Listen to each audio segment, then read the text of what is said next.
MrRalleZ and migxa are, in my mind, the most aggressive duo lane. They pick fights often. The game they lost last week against SK was arguably because MrRalleZ and migxa weren't on the same page. They went aggressive at different times, and they weren't always engaging and disengaging when they needed to. The next day, they pulled it together, and they made it work. The Draven has not been banned down, it's been allowed through. If SUPA HOT CREW see an opportunity to run it, it is a definite consideration for them. Oh, we'll have to see. I mean, on the other side of things, Sivir has been the choice for Tabzz lately. In fact, the last 4 games, he's in fact played that Sivir in the bot lane. So we'll see about that one and how that all works out. But it looks like they're going to concentrate on the top lane for that man on your screen, Mimer, picking up Renekton first. Now, every time I think of Mimer on Renekton, the game that comes to mind is when SUPA HOT CREW dismantled and destroyed Gambit. It was running Renekton plus Vi in the jungle. They had so many good invades, and the trio of Mimer, Impaler, and Moopz really synergized and worked together. They counter-jungled effectively. They were always responding at the right time, and I think that is a very, very good pickup for them. Mimer is a strong player, and he's not afraid to jump into team fights at any stage of the game. So that leaves Thresh here, actually, for Alliance. Funnily enough, they've played a decent amount of Thresh so far this season. Probably less than a lot of the other supports, but the key fact is that they've not won a single game where Nyph has had his hands on Thresh. That's definitely locked in. Caitlyn, another champion which Tabzz has really liked in the past. If we even look back to his last spring, to his last split, playing in there with the Lemon Dogs, he loved that Caitlyn. And Caitlyn Thresh as a pair is very strong. Yeah, as a duo lane, it's very difficult to find fault. They outrange many champions, they outpoke many champions, there is kill potential. It also makes life quite difficult for SUPA HOT CREW if they want to run somebody like a Draven. He's going to take a lot of poke from Caitlyn early on, and it just forces their hand to maybe think about some alternatives. You touched on the fact that Tabzz has played a lot of Sivir recently, and that is in conjunction with the rest of the Alliance teams when they've had, you know, very movement-based compositions with Irelia up in that top lane, Karthus in the middle. They want to run around a lot. It's not going to work out this time. I do expect Shook to most likely trend towards that Wukong. It's been his most successful jungle champion. So they've left Pantheon open here, and that's been played so far in 5 games for the SUPA HOT CREW,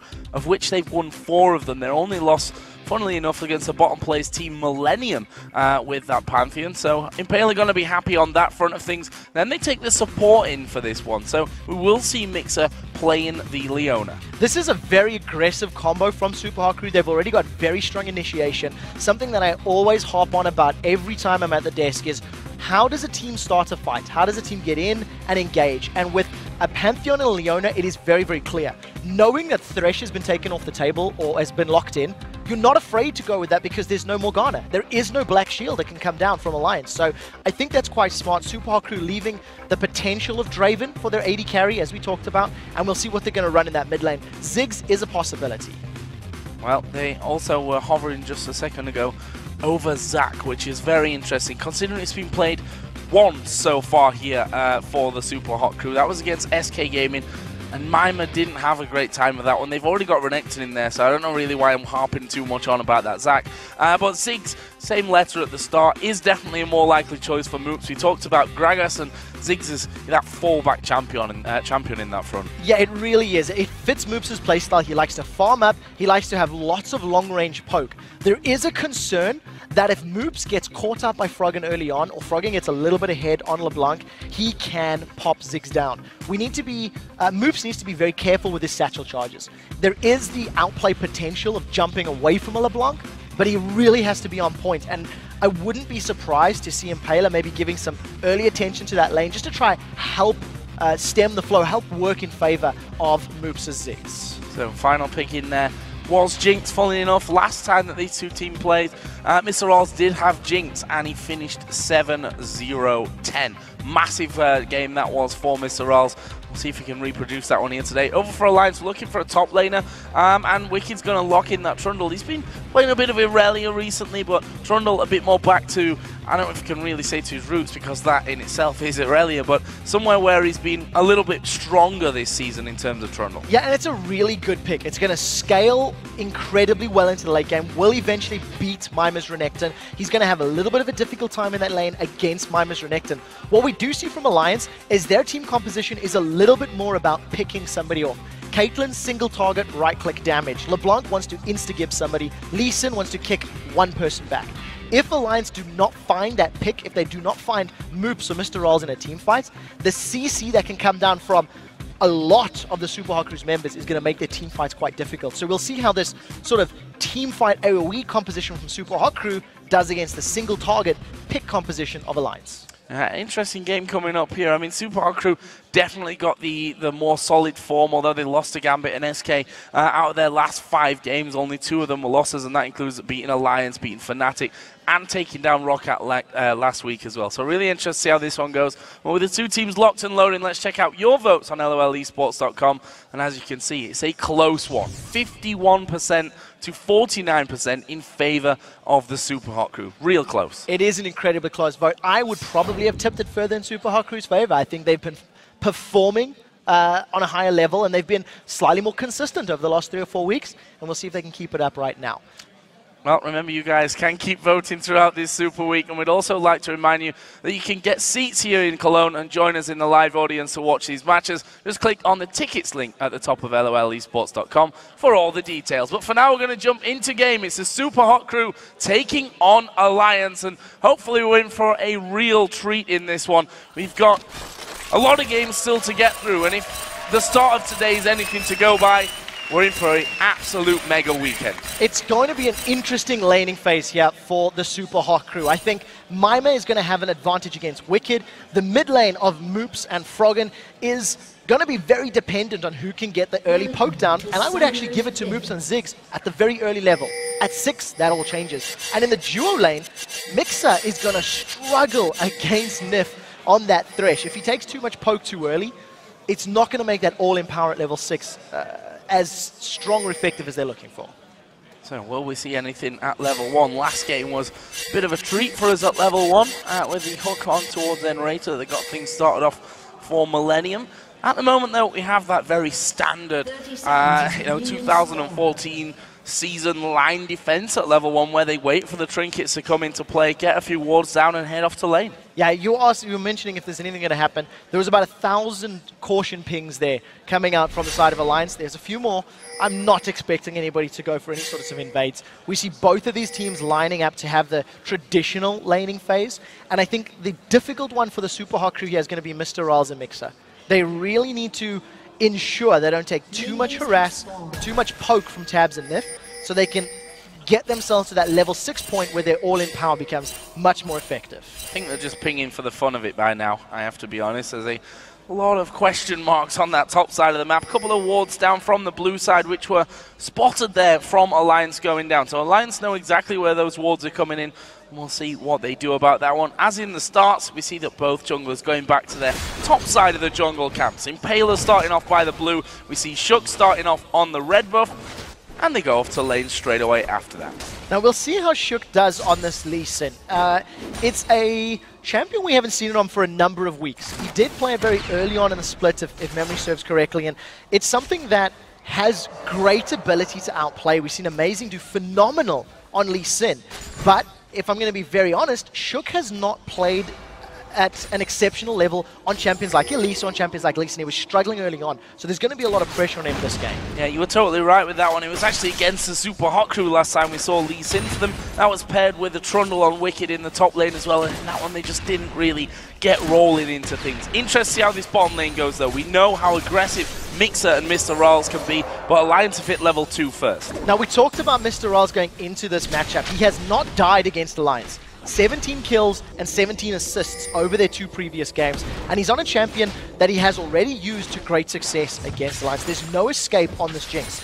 If Super Hot Crew fall a little bit behind and Froggen, Shook and Wickd are able to dive onto MrRalleZ, they've got 3 champions that can stick to him fairly effectively and chase him down. So there's very little room for error once we do start getting to the phases where those champions can get involved and start picking fights. To play devil's advocate, though, when you're as aggressive as these two, you don't need an escape where you're going forward, that's for sure. We may just see that happening in front. No, we won't, because Impaler, as he did his golems there down on the bottom side of the jungle, decided to back off and go back up towards the top side of his jungle to do himself the Wraith Camp. Of course, he has those double buffs on.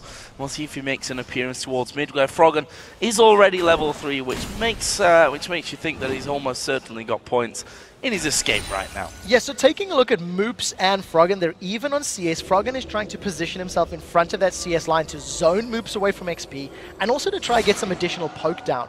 In terms of the lane setup, it seems very even right now. Impaler has come in behind both Nyph and Tabzz. The question is, can they catch Tabzz out? Impaler, they don't know he's there. Impaler snuck himself in here. Nyph and Tabzz have no idea. They're going to look for Zenith Blaze. It doesn't connect. Zenith Blade misses, and actually Impaler's going to come out anyway. They might as well try and get some damage down here and force Alliance to back off. But the hook actually lands on towards Impaler. Don't think they've got the damage to really make this one count, but Alliance, as soon as that Zenith Blade misses, you have to feel that it was almost called off for the Super Hot Crew, and any damage that Impaler did was a bonus. Yeah, I think that's the case. Tabzz is going to be able to sustain fairly well because he can play it safe, stand back, use his Dorans as well as his Runes and Masteries. Now they've jumped on Moopz. And there is Froggen going. Half of Moopz' health being evaporated there with that little combo. And actually, Shook playing this one quite aggressive right now. He's over in the Super Hot Crew jungle, just going to be taking away that big wolf, knowing that Impaler nowhere near that one after his little visit down towards bottom. That's very smart play from Shook, realizing that Impaler was far away. He was not going to be able to really challenge for, you know, those jungle camps, and he makes it work for himself, getting a small lead. We'll see how we can continue to grow the CS advantage. It's approaching 10 right now, and if Shook can make his presence known in lane and actually get a gank going as well, that is a big advantage for him on this champion that really needs to get going in the early game, because once the game scales into 25, 30, 35 minutes, Lee Sin falls off in terms of damage and becomes a lot more utility-based. We can look there, we were just for a slight moment on that top lane, which we're not expecting any early kills to come down by, but we can see that Wickd actually picking up that double Doran's Blade along with the Doran Shield in there that he started off with. Is slightly behind in CS, but he'll catch that up now. Actually, that Mimer has gone back home. He's going to be coming back into lane with a Giant Bell. So that's a very interesting pickup here on Wickd. The only thing that I can go with is that he wants to try and mitigate the early game weakness that Trundle has against Renekton. By getting those Doran stats at a fairly cheap price, you're going to be able to challenge and fight Renekton in probably the level 6 to 11, where generally Trundle still loses. Now Moopz has no mana. He does still have enough for a satchel charge, luckily, but he needs to be on point. One more bouncing bomb may actually push him low. We'll see if Shook can get in here. Froggen's going to be able to jump in him, and he's got 6. And he needs to hit the Q here, and actually they both miss, so that's pretty much game over on that gank right there. Moopz not going to chance anything further though. He hits the recall button, we'll go back home, fill up his mana bar, and we'll be coming back into lane in just a while. And of course, he just decides to stop that as I decide to talk about it. Good stuff from that. This top lane again, Mimer, Wickd, exchange of damage from both sides. Wickd is running teleport. We need to keep that in mind. Trundle with flash TP is not really going to be looking to get kills in a one-on-one scenario, but he's obviously going to become a split-pushing monster, and if we can see Wickd using his teleport effectively, it can play out. I think if you look over the course of the split though, Wicked's teleports have not been necessarily the greatest until the late game, like super late game. We haven't seen Wickd teleporting to a bottom lane to help secure kills for his duo, for example. Now, Mimer playing that aggression, he's actually gone very deep and is going to be fighting Wickd. Yeah, Wickd actually going to do a good chunk of damage onto him here. We can see that the pillar goes down. Lee Sin wasn't really in a position to get involved on that top lane. He's just waiting for his red buff to spawn for the second time in this game, but Impaler's coming. So Impaler is right around the corner, throws the ward down. Shook will have seen that being cast. Froggen's nowhere near. He does manage to grab it with the smite. The fight in the top lane is quite interesting. Mimer opted not to use his ultimate, not to use his ignite, and he knows subjugates down. It's a fairly short cooldown, but there is that window of opportunity. Impaler's about to get his Grand Skyfall, and we'll see if Mimer and Impaler can make something happen. Yeah, Impaler here at level 5.5, let's call it, as he donates that blue buff over towards his mid laner Moopz. It's going to make him feel a little bit more comfortable. Does have that chalice and an amp tome, so building his way nicely up towards that Athene's Unholy Grail. A nice item for him to have to keep up the harassment and also protect him a little bit from Froggen. So one thing I want to talk about in terms of this game so far, 8 minutes in, we've seen very little action. MrRalleZ and migxa have done very well in this bottom lane. They're about to hit level 6. They're even on CS with Tabzz and Nyph, who outrange them at this level of the game. Tabzz and Nyph have been pushing MrRalleZ and migxa so incredibly intensely, but they haven't been poking them. They haven't been landing auto attacks under the turret, thanks to the gank from Impaler. Impaler came in very early on. Yes, he didn't get a kill, but the psychological fear was then placed. The worry that he could be there meant that Tabzz and Nyph has played aggressive, but without trying to really stomp on MrRalleZ and Nyph. So you have to give them props. Doing so well against Caitlyn Thresh, which is very difficult. Oh, bit of damage coming in here on towards Mimer. We see the subjugate there, feeding that health back over to Wickd. He was pretty low on mana, and with Mimer still having his ultimate and flash available, probably realised, you know what, I can't kill him anyway. Just try and force him to back away from that lane. Froggen again continues to harass into the mid lane on towards Moopz, but again, you have to feel that there's not going to be too much happening there in a 1v1 scenario to draw first blood. There isn't, but Moopz is falling behind in CS because Moopz' wave has been pushing against Froggen. He's now 15 CS down. Froggen is playing the zoning game very well. When the minion line is behind him or at his turret, he can continually poke Moopz down, gets a very good placement there on the ward, and very safely uses the distortion secondary active just to get out nice and cleanly. So this is going to give Alliance some information to work with if and when Shook decides to go for a gank. However, Impaler is waiting around at this point. There's that ward there just outside the Wraith, so they may just cross paths at this point with Impaler there, Shook there, and Froggen now moving around the corner. Will actually dive head on in towards that brush, and Impaler already stepped back at that point, seeing that Froggen had come around. That's very good understanding here of these teams. They understand where their opponents are. Impaler knew that Shook and Froggen were making a play happen. Froggen moved to ward, and I believe Moopz would have called it, and Impaler reacted. So now they're sitting together. Shook is in a little bit of trouble. He's been stunned, but this is jungler and jungler for now. Yep, we just see Ziggs starting to come around, but quick safeguard off towards Froggen. I mean that he's not in any kind of trouble. Those Wraiths down, but there is a dive in from Froggen on towards Moopz. It's, again, nothing but harassment. Yeah, so that was a mimic of the distortion. Froggen actually used his ultimate just to poke down Moopz. It was a bit of an uninspiring amount of damage, I think would be fair to say, but now the information is there for SUPA HOT CREW. Once again, this tiny window of opportunity. Impaler does have his Grand Skyfall, has positioned himself now in the bottom lane, and we'll see if they can jump on anybody. SUPA HOT CREW is one of the teams that I think ganks their AD carry support lane even more than any other. I think SK Gaming would be the other team that does it excessively. And with the Pantheon, the power of that Grand Skyfall is very, very big. However, this looks like it could be a three-man gank on towards Mimer in the top side. We've got Froggen, who's just come up from the mid lane. He's now retreating, however. Shook will be doing a bit of the same, so Mimer not going to be under any pressure on that top side for now. So eventually Alliance back away. The wave wasn't pushing quickly enough, and I think if Wickd had started pushing the wave very quickly, it would have given Mimer the signals, hey, something's up, something's fishy. So unfortunately for Alliance, the timing on that was a little off. In addition, they hadn't seen Impaler. The wards that Alliance have placed down are around the Wraith camp and basically the entrance to the river near the mid.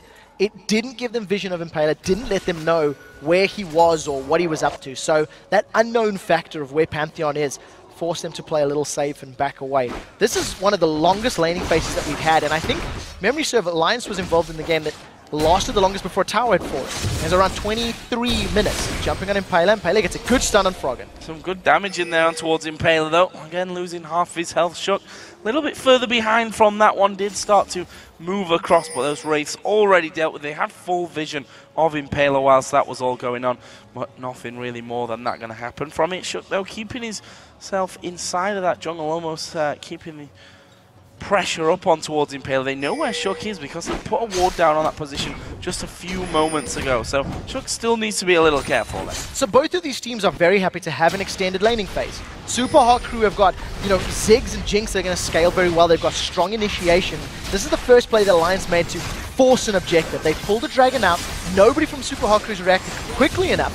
And that is an uncontested dragon. Considering that Alliance have only secured one dragon out of the 10 in the last 2 games these teams have played, that was a very, very smart call, realizing the opportunity was there and getting the 4-man of Alliance to grab it. Really well done, and puts Alliance 1,400 gold into the lead of this one. I'll tell you what, Mimer's pretty low here in that top lane. Again, does have his ultimate. Wickd has no subjugate after using that a little early on, and Wickd doing a good job here to actually stay up in farm with Mimer, and we're getting to that point now where the bullying of Renekton becomes less and less effective in that top lane. I actually think we hit that point even earlier because of those triple Doran's items that Wickd picked up.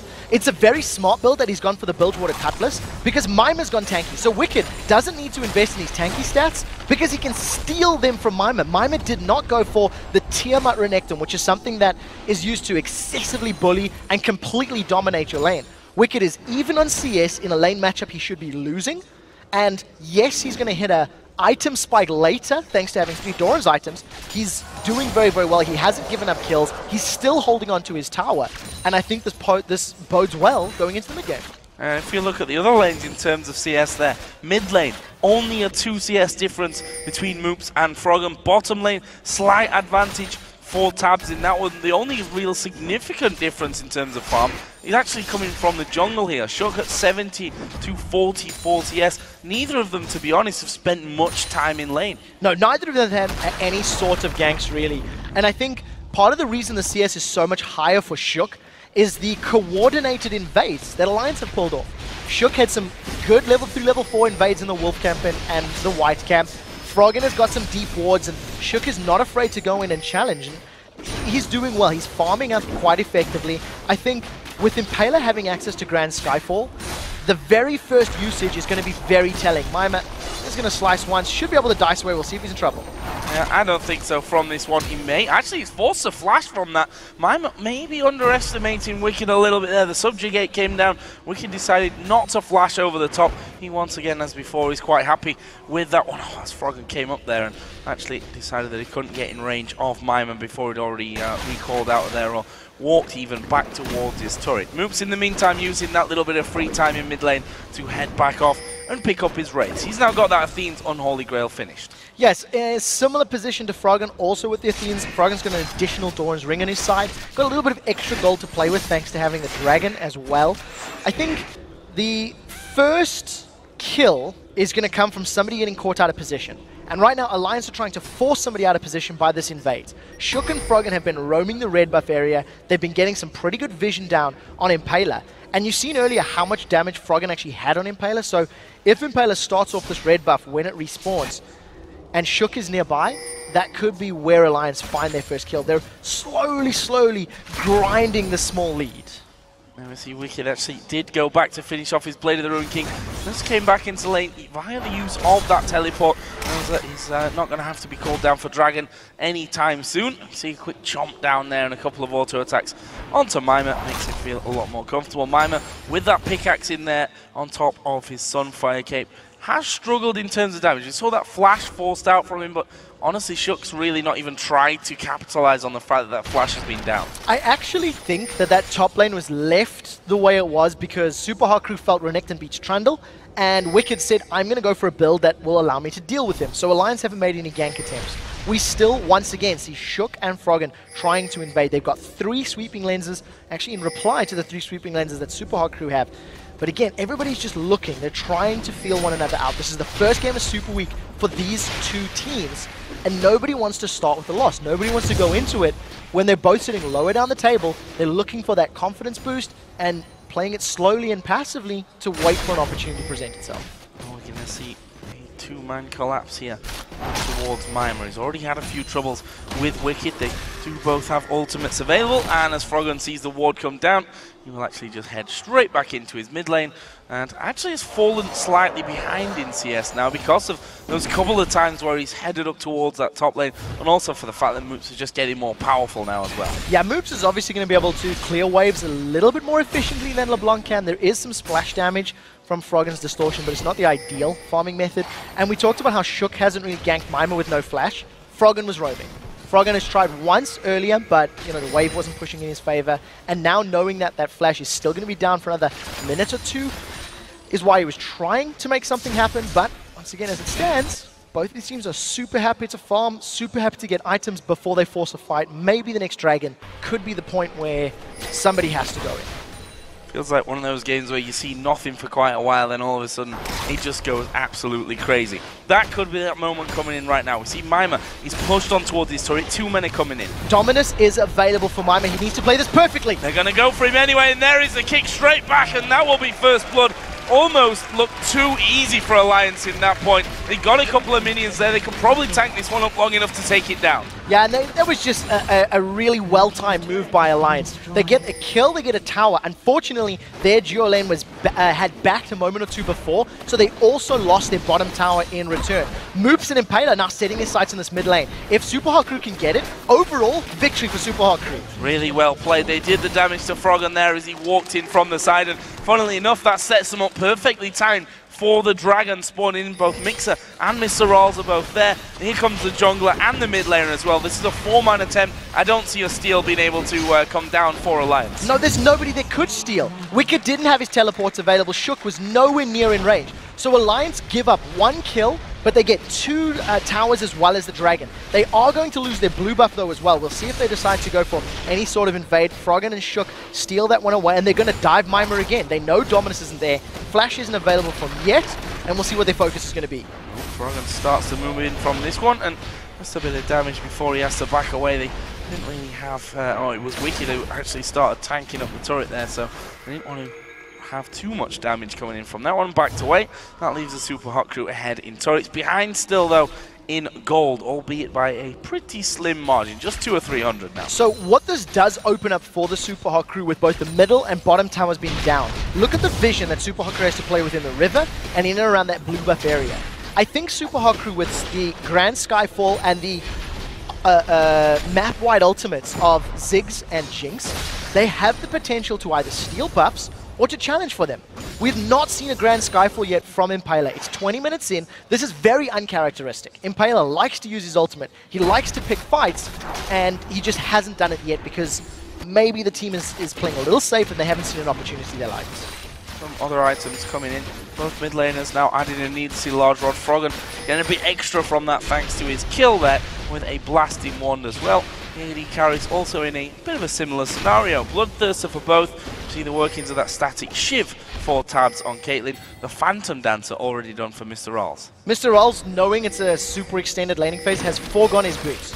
There hasn't been much pressure. Tabzz and Nyph have been pushing the lane, so migxa and him have just been sitting under their tower. Nobody's roamed for them yet, even though Shook and Froggen looked for it once or twice. But I think it's a little bit of a greedy build, and it has worked out for MrRalleZ because no team has really forced anything happen. No team has been out of position or been roaming or forcing their team to roam. That will change very quickly though, as you can see now. 3 towers are down across the map, and SUPA HOT CREW have to play a little more defensively. They can't give up any more footing or ground on their side. And you know it's a very farm-focused game when if you look down the scoreboard and the 3 people that should have the farm by now have it all as well. All over 200, almost all over 200. Only Renekton a little bit behind here as we hit 21 minutes into the game. Impaler's going to be in a little bit of trouble if he gets caught by Froggen. That Mimic Distortion, or the Mimic Distortion, the ultimate W, chunked off 30% of Impaler's hit points. He's got no MR built up yet. Wickd does have teleports available, so if somebody were to get caught out here by Shook or by Nyph, we could see the TP coming in. Wickd continues to split push. He's got that Blade of the Ruined King. This could be the first fight. Look for a solo flare from migxa. And there's the Lantern taken away. Bring Shook into safety off Nyph, who was a bit further up the lane. And you can see that, as you mentioned, Wickd continues to split push, has taken down a second turret here for Alliance, evens it up on the turret front. And more importantly, even that's an inner turret there that Wicked's been allowed freely to take out. Yeah, I don't think Alliance will do anything different. Mimer is in trouble. He's going to get caught by Froggen. Oh, Froggen coming over the side. Wickd, where's the pillar? Are they going to be able to lock him up? The slow is down. I don't see Mimer escaping this one. He puts his ultimate in, but Froggen picks up the kill in the end, and that will give him such a nice boost to work with. He's now sat at 2-0-0. Yeah, very, very good play. Even with the chains actually catching a minion, there was enough damage there from Froggen and Wickd to secure the kill. So unfortunately, Mimer is now 0-2. Alliance definitely showing they want to keep Renekton down. Alliance also going to grab a touch. Shook's been caught. Oh, they're going all in on towards Shook here. migxa going to be focused by Froggen, but the damage is already there. Moopz will finally pick up the first kill of the game here for the SUPA HOT CREW, and much needed for them as well, just to get Moopz rolling a little bit, if nothing else, just to keep up with where Froggen is. Yeah, and hashtag worth for that one. Alliance give up 1 kill, but they get the inner turret. So now all outer turrets are down. 2 outer turrets are down for Alliance against SUPA HOT CREW. This is going to allow them to invade and get even safer, deeper vision, which they've been doing all game long. Froggen and Shook have been tag teaming who invades the SUPA HOT CREW jungle, and it's starting to pay dividends. It's starting to work out for them. The only concern that Alliance has right now is they need to focus down MrRalleZ in a team fight. Mimer's pretty tanky. If they use all of their burst on him and MrRalleZ is left unchecked, he's got a lot of damage that he can work with and possibly secure kills with once these fights break out. So you can see Wickd having to go at Mimer up on the top side, and he's got that Randuin's now with a pillar coming in. Mimer's actually got no flash here. Wickd has just received pings from the rest of his team that the entire SUPA HOT CREW side were coming up the river, so he decided to back off it. But nonetheless, that's a scary thought for Mimer, who's now, well, he's having trouble, to put it bluntly. 0-2-0, he's fallen behind in the farm, and he's just not able to deal with Wickd in that top lane. The other thing to remember is that was a first pick Renekton. SUPA HOT CREW put all their chips on their first pick in Mimer's Renekton, and it hasn't done a thing yet. I mean, that's a fact. He went even in lane against a Trundle, which you should never do. He was fighting, and I think, truthfully, Mimer should have played a little more defensively when Wickd was winning those fights. You know, Wickd was not afraid to use Subjugate, was not afraid to go all in with his abilities, and it was forcing Mimer backwards the entire time. In addition to that, Impaler's been a non-factor. We have not seen a single Grand Skyfall. We are 24 minutes into the game, and he has not used that ultimate once. There's been no map presence, there's been no ganks, there's been no presence from him, unfortunately, and it's not really helping SUPA HOT CREW, who are generally super aggressive in the early game.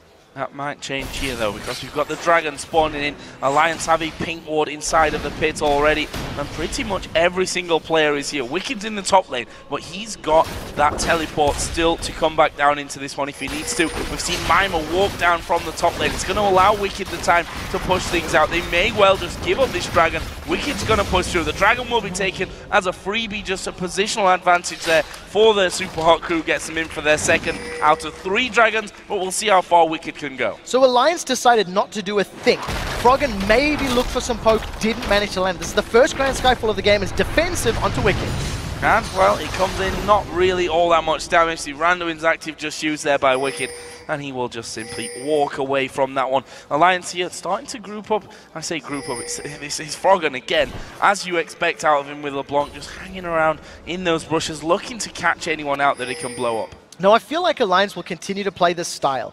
They've got champions that have got pretty good wave clear. If you leave Caitlyn under the tower, she can do fairly well. And actually, it's only Caitlyn. So if Alliance are forced into a siege situation, SUPA HOT CREW can do well. But I think SUPA HOT CREW need to avoid giving up kills from people to the sides. You know, they can't allow Shook to jump in, kick anybody backwards like we've seen Amazing do in previous weeks.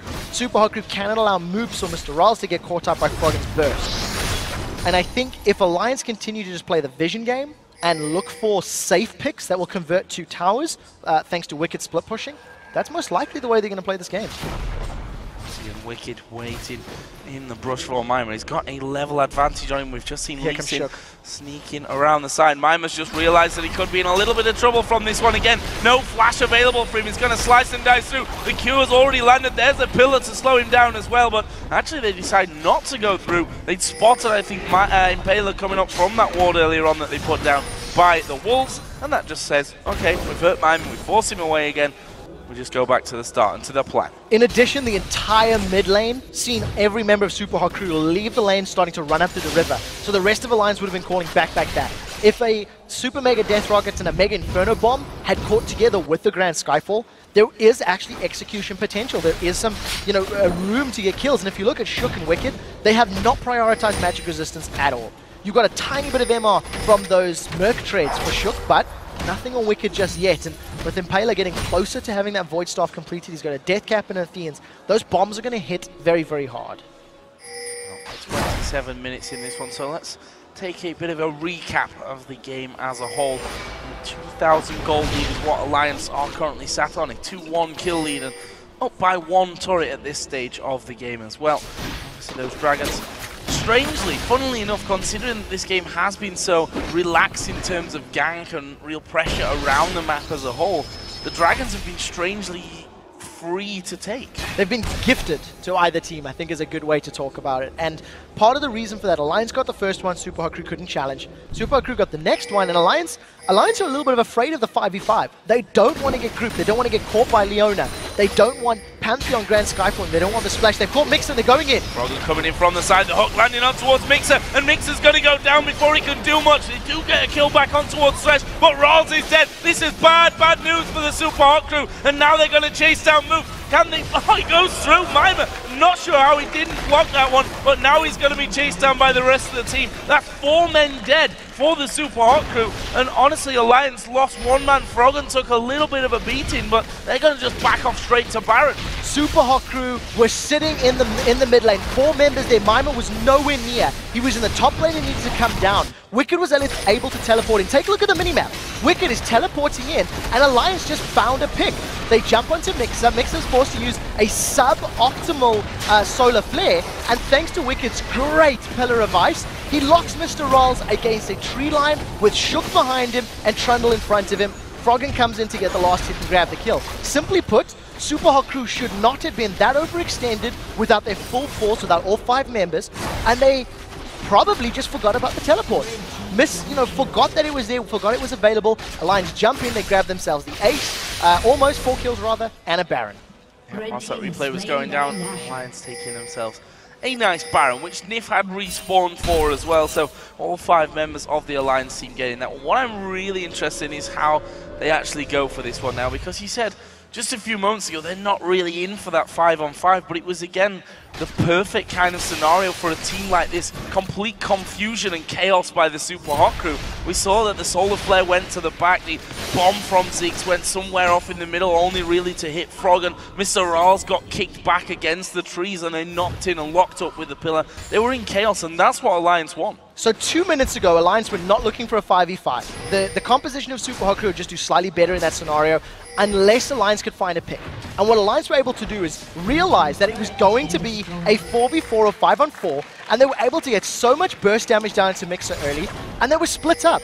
Shook came from behind, Wickd came from the middle lane, you had Tabzz sitting further up the mid, so the group, the AoE, was never a real threat from SUPA HOT CREW. Now that Alliance have got a 6k gold lead and the Baron and the statistics that Baron gives you in all the regen, now all of a sudden Alliance can actually start to pick fights. They've got that mismatch evened out thanks to having a superior position. We see migxa's the one starting it, can't even catch Shook. Not close. Well, it was pretty close to getting into a Shook with that good old lantern bringing him back. Right now Mimer is trying to hold off the assault on this bottom lane, and actually 2 of them are down there, so this could be really interesting. They can have a 3-man push towards the middle. We've got Wickd pushing that top lane, so that 1-3-1 split here working out great for Alliance. MrRalleZ is walking back to base. He went to finish his last Whisper. He wasn't in range to defend. Nobody's touched Wickd up until this exact moment. Now Froggen is left unchecked on the bottom lane. Alliance are just running circles around SUPA HOT CREW, and SUPA HOT CREW have got absolutely no defense. Mega Inferno Bomb still available. Grand Skyfall still available. Alliance have just secured themselves 2 turrets at 0 cost. There was 0 threat there. There was nothing that Alliance had to do to get those other than just walk up to them. I think one thing as well that's really hard for the SUPA HOT CREW to say is, okay, we're going to pile into this person or to this area, but if you look at the champions that Alliance have got, they've got so much mobility there. Lee Sin able to safeguard out, Froggen can dive out, a net will get Tabzz to safety. If not, a lantern from Nyph just outside will bring them to safety. It's hard for them to really coordinate everything there, and that's frankly what we've seen, a lack of coordination so far from the SUPA HOT CREW. No real opportunities being presented to them by Alliance, who are playing a very fluid game, and a game where they're just simply all across the map waiting, setting up those traps. That 1-3-1 split that we just saw a moment ago working out perfectly for them. I'm not sure what the SUPA HOT CREW are going to be able to do to stop this by now. There's very little that the SUPA HOT CREW can do. They're 10k gold down now, 9k rather. Alliance are playing their composition perfectly. They've left Wickd completely alone in that top lane. He's been pushing the entire time, just trying to pull members of SUPA HOT CREW towards him. And the moment somebody does, the rest of Alliance respond. They get invade, they get deep wards, they go for towers. MrRalleZ is hands off. I mean, even he's trying to figure out, what do we do? They don't want to fight a team with Baron. If you look at the Alliance trinkets, you've got the Scrying Orb there on Wickd, so he's even going to be able to check out the jungle camps where he doesn't have vision to prevent being ganked. You've got 4 sweeping lenses for Alliance.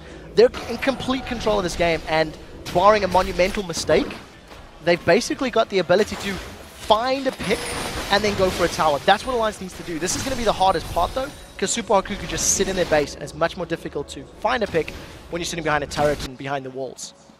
SUPA HOT CREW here set up Ziggs down the bottom lane, one of the strongest wave clearers that we have really in-game for this, exactly for this kind of scenario. Is he nicely built, but for anything more than that at this point, for actually pushing out of the base and securing any kills, they're going to need a lot more coordination. I think a lot's going to rely on migxa landing everything to get something started, and even then I'm not sure that they've got the power compared to Alliance here, 10,000 gold behind. In order for SUPA HOT CREW to even stand a chance or to repel this 1-3-1 is to catch Alliance off guard. Now you need to see migxa landing a good solar flare or a flash zenith blade or something similar onto Tabzz or Froggen. Get the kill and then force the rest of Alliance away. That's how SUPA HOT CREW can, wrest control back of the game. As it stands, you see some great Yordle snap traps there being laid down by Tabzz. It's a big deterrent in trying to deal with it. You step on it, you take a bunch of poke, a bunch of damage, and all of a sudden you can't fight. And this is just allowing Tabzz to sit back, land a couple auto attacks every time the minion gets in there, and they're happy to do that. Continues to push out that bottom lane. Wickd doing the same up on the top side. And we see there Tabzz slowed down. SUPA HOT CREW standing on the traps where they can to keep them away. It's Froggen not quite going to dive into Moopz as I thought he was going to there. Moopz had even got himself that satchel charge ready and waiting to dive away. But this one feeling like a matter of time before they go. And actually migxa edging forward there. You saw that force Alliance to back away from things, but for how long? They're probably just going to wait for the next wave and push straight back in. It was too linear. It was so obvious. We were looking at going, well, okay, migxa wants to go in, and all of that mobility from Alliance just came into play. You see Nyph is hanging a little bit further back from the rest of the champions. Lantern is available. 90 caliber net immediately from Tabzz. Alliance now, the Baron buff is worn off, but they have forced SUPA HOT CREW to lose control in its entirety. They cannot push out their base. They've got no vision to work with, no items at all. And because the 1-3-1 split is working for Alliance, Froggen has grabbed himself a Lichbane. I mean, Lichbane is not a core item on LeBlanc. Yes, it'll add to your burst, but what it does allow Froggen is every now and again when he gets in range of a tower, get a Lichbane auto attack down, chunk that tower for a whole bunch of HP, and Alliance is just going to chip away. Just keep chipping away until something breaks. That might break a little bit sooner than expected here because we have Baron coming up in 15 seconds time. The SUPA HOT CREW have already started to mobilize their forces and push out towards the river, getting a few wards down as they go and sweeping out to see what vision Alliance have got, which frankly is not a lot right now because they've not really been around that Baron area for a while. They've been pushing straight out. They're going to do it again. Look at Trundle, look at LeBlanc off on the outer lanes, pushing straight down, forcing those minions in and forcing the SUPA HOT CREW to say, okay, we have to back off from this one. Wickd himself goes down to the bottom lane. Makes sense because he's the one with teleport furthest away from Baron to come back. Exactly. Pull SUPA HOT CREW towards you. Now, not only does Wickd have all of this defensive statistics to play with, he's got himself Boots of Swiftness. He's also gone for the Captain upgrade. So that's 517 movement speed when he's sitting on his frozen domain. He is going to motor across the map. Even cheekily stands there and takes the bomb to say, come on, pop my Banshees, what are you going to do about it?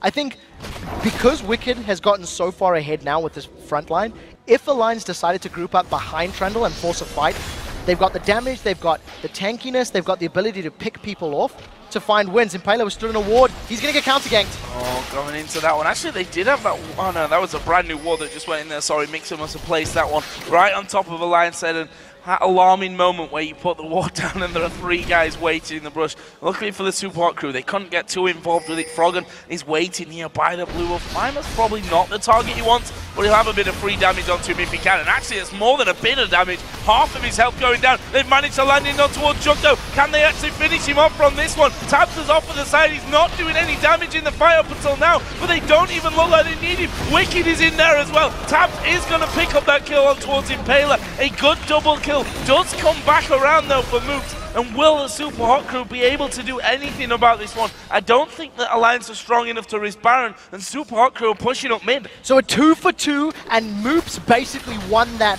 or made the fight go even. His Mega Inferno Bomb melted the HP bars of SUPA HOT CREW, of Alliance, and thanks to Alliance staying grouped up, SUPA HOT CREW were able to back away. MrRalleZ used the longer range of that rocket launcher on his Q switcheroo and kept at bay. Now they're trying to get some auto attacks down, but this is very risky. Wickd's going to get MrRalleZ. Oh, look at that. The hook lands in as well from Nyph. MrRalleZ is not escaping that one. Tabzz going very aggressive at the start of things there. Lost a lot of HP, but that's what's setting up because MrRalleZ only had a chance. Flash hook in towards Moopz. Here comes the rest rest of the team. Tabzz will finish off with a 90 caliber net, and that is another 2 kills nicely picked up for Alliance. This is a great performance from Nyph. This is the first time this split that we've seen Nyph consistently landing important hooks. Up until this point, his flays have been a little off, his death sentences haven't secured them kills, and now it is working for him. Alliance are now on the inhibitor turret. Impaler's going to do the best he can, but he may just give up his life. Well, they're going to go on to this one. Solar Flare came down. Tabzz has taken a lot of damage. Will they be able to finish him off? Mimer's in. The Ignite is down. His life stealing back, but the kill does land from migxa. That gets down one important person. They're trying to have a go at Wickd, but he is so ridiculously tanky at this point. There's another flay. Shook is going to finish off Impaler. migxa won't escape Froggen's wrath, and that's 3 men now down. MrRalleZ has respawned into it. They're going to take the Inhib back off to Baron here. Yeah, Alliance in just such a great position. Continue to chase down Wickd. As soon as he had healed up, he used that teleport, rejoined in that mid lane, and just working so well. I think SUPA HOT CREW, that fight came too late. They had a pretty good fight against Alliance. We talked about how SUPA HOT CREW's 5v5 was actually very powerful. They went even with the team that had a 10k gold lead, thanks to landing all of their key splash damage onto Alliance. Unfortunately for SUPA HOT CREW, it's a little too little, a little too late. Alliance are on the Baron. They should be able to get this one uncontested. They've backed away thanks to the burst damage coming down from that Super Mega Death Rocket. In addition, I don't think they were 100% confident people were coming in. Yeah, Mega Inferno Bomb thrown just for good measure as well. Just to make sure that that wasn't gone, and rightly so. Alliance have decided to recall and pick up a couple more things. For example, a Warmox is come down now on Trundle. We've seen Wriggle's Lantern actually finished off, funnily enough, by Shook, which you say funnily enough, but that adds to his Baron potential as well. It does. It also gives you a lot more, it replaces his vision. He loses the ward for not having the yellow trinket, is going to have that additional ward in addition to his Sightstone ward, so there's so many wards that Shook can play with and dart around with and use in team fights, but very importantly, it allows Alliance to maintain that 1-3-1. He's got multiple wards to put down, so as long as Alliance have, say, Baron, for example, for regen, he can just sit in lane, spam out those wards into jungle, and maintain vision control. Works in his favor. As it stands right now, SUPA HOT CREW still need to find and engage. They still need to find a time where they can get another 5-man Mega Inferno Bomb or, you know, pick somebody off from Alliance, but Alliance just aren't giving them the opportunity. Start to move out. AC Hall going to go on to Moopz. Half health. Almost gone just from that one. Tabzz with the GA becomes less of a valuable target now for the SUPA HOT CREW as well, because he's coming back into it. Tabzz, we have said a few times throughout the season, also in this one so far, has been in a couple of dangerous positions. We'll see if that comes in again. There's a hook on towards migxa. He's going to die before the rest of the team can do anything about it. And with that man down, all their initiation, or not all of it, but, well, it is really all of it. That is gone now. How are they going to stop this from happening? It's going to be all or nothing. Yeah, Alliance completely melted him. They got the kill. They're going to secure themselves a Baron. SUPA HOT CREW are going to go for this last-ditch effort. They've started on the inner turret. They're going to trade inner turret for Baron. The problem is, I don't think they can continue. The steal? Nope. No. Close though, very close. I had to read twice there as to who had actually taken that one. Impaler though, he's stuck inside of that Baron pit. He's got Froggen to contend with. They're going to take down the Inhib turret here as well. Not quite the inhibitor, because SUPA HOT CREW decided we have to escape from this one. We have to get away. And look at the troll beasting around the corner. His Banshee stops one from the Flame Choppers, doesn't stop him getting away. Now Mimer going to be hit by the Q. He was slowed by the randoms. Froggen is there as well, and Mimer trapped up inside this blue buff pit. Might be able to take a blue buff with him, not even that. Froggen gets that and the kill. Meanwhile, Tabzz did take down Ziggs. That was actually at the back. I don't know where Moopz was even going from that one. He'd headed off behind the inner turret on the bottom lane. That's 3 men down. A minute spawn timer on Moopz and Mimer. 20 seconds on Impaler. Alliance might be able to take a few more things out of the base of the SUPA HOT CREW. They may even try push to finish the game. This is a quick replay of Moopz getting caught out. You can see that's the ace in the hole going down. I think minions are going to work in his favor. Tabzz will get the last auto attack. But we do see the rest of Alliance in the base. They've got a lot of damage to play with. They're just starting on the bottom. Fairly easy. Moopz just trying to get away, not working out. And this is another turret for Alliance. Another inhibitor by the looks of things. Don't see what SUPA HOT CREW can do to stop that one. that means that these super minions are going to start streaming in. For me, Alliance are strong enough right now to head straight up onto that top lane and have a go on the third and final inning turret, or maybe even head towards the Nexus turrets. They are going to be going for that one. Froggen dives in towards the back to do the damage. The first Nexus turret going to go low. Tabzz gets hit by the solo player, but he's got a GA. He doesn't care. He gets the kill. Second man goes down. Now it's all down to Impaler, who will be burst to pieces as well. He took Froggen with him, but that's not enough. Moopz and Mimer now coming back into the game, but the Nexus turrets are already gone. The Nexus itself is down to less than half HP, and Alliance going to pick up their first victory of Super Week over the Super Hot Crew. A very good performance from Alliance. They played patiently, they played controlled, and I think they played their composition perfectly. They left Trundle to split push, and they just looked for picks. To be fair, Super Hot Crew did not show up. Super Hot Crew did so little in this game. It's a combination of Alliance playing great and Super Hot Crew just not doing anything, I'm afraid. The thing is, the way that they played this as well, very much that pick combo, relying on Froggen to get rolling so that they could have that 1-3-1 in action. You have to wonder if we'd have seen that aggression and early start from the Super Hot Crew that would have got them ahead in the game, that pick combo becomes a lot less successful and a lot less damaging in the grand scheme of things, and in a 5v5 fight where the Super Hot Crew would have been ahead, could have been a totally different game. It really could have. I think if you go back to the entire game and you look at individual mistakes, and you have to question the decision making of the Super Hot Crew members. We didn't see Impaler ganking at all. We didn't see his Grand Skyfall once aggressively. I'm gonna go back in time, and I actually think we counted 2 Grand Skyfalls. Once defending the top lane tower against Wickd, and the second time in a blue buff fight, which they did fairly well in. It was 3 then, because he came in to try and steal a Baron at the end. There we go, third one as well, just to delay them and try to get the inhibitor. So 3 Grand Skyfalls that we can actually remember. When a ganking on-target champion, on-target stun champion like Pantheon is not ganking and making that work in his favor, you're not doing it well. MrRalleZ and migxa, they didn't go aggressive, they had a lane combo that couldn't. Yeah. But they never made an impact. They never really felt like, wow, that was a good solar flare, that was a good super mega death rocket. Those moments didn't occur. And also in the top lane as well, I have to, rather than criticize Mimer, maybe put the positives on towards Wickd, because he went a different start of things. He went for that double Doran's Blade, Doran Shield, to try and push away that whole early to mid-game bullying lane dominance that we normally see out of Renekton. It worked for him so well. 2 or 3 times he chased him out. I think once he flashed over the wall to escape from Wickd, and that just kind of progressed from there. Mimer ended 0-3-2, not really doing anything in that game. Wickd, on the other hand, 1-0-13. That's a lot of kills he was involved in, but even more importantly than that, the pressure that he put down as a single player was just invaluable to the win for Alliance. Completely agree with you. Triple Dorans at the beginning immediately balanced out their power, but I think even more so than the build itself is the way Wickd played.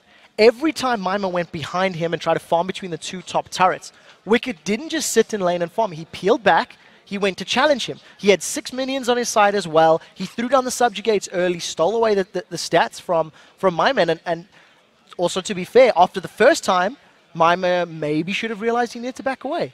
He tried it again, tried it a 3rd time, then lost the flash. It was the same mistake being repeated. We didn't see a gank from Impaler, which I think would have helped. You see a triple Doran's Trundle. Yes, he's got some additional power, but give your Renekton a kill to balance it out. Give him the advantage again, and unfortunately it didn't happen. And finally, I just want to talk to you about our probably #1 yo-yo team in the league right now. Win, loss, win, loss, win in their last 5 games for Alliance. What do they need to stabilize it? Because you can't do well in a system like we have here in the European LCS, going in that yo-yo style of win-loss. No, you definitely can't. And I think they're sitting low enough down the table to be worried about relegation. But for this point and for this Super Week, this is a very good start to Alliance. They didn't make poor decisions. They maybe didn't challenge when they could have at Dragons, but better to err on the side of caution. Don't pick a fight you're going to lose and give up more kills and more objectives. So I think they played well. They played the map efficiently. And if they're given these sort of, standard champions like the LeBlanc, like the Trundle, they can do well for the rest of the week. Well, guys, we're going to step off the riff for just